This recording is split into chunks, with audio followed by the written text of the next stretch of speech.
beklee 'n nuwe posisie.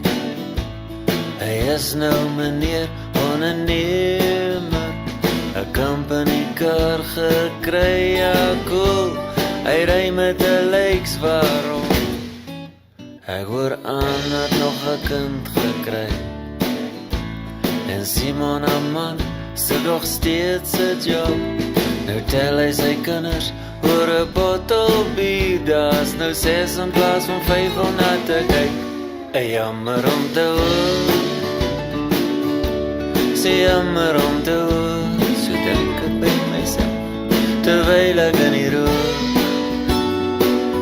van die lorry voor my ry. Jammer om te hoor, sê jammer om te hoor.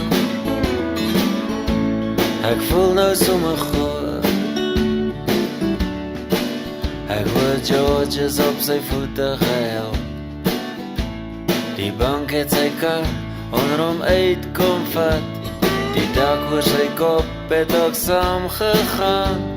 Gelukkig is George nog daar. Ek hoor Nelly het 'n shrink gaan sien. Iemand wat al los kopie karet.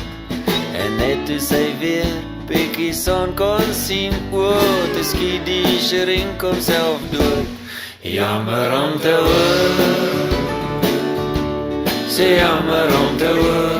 So dink ek by myself, terwyl ek in die rook van die lorry voor my ry.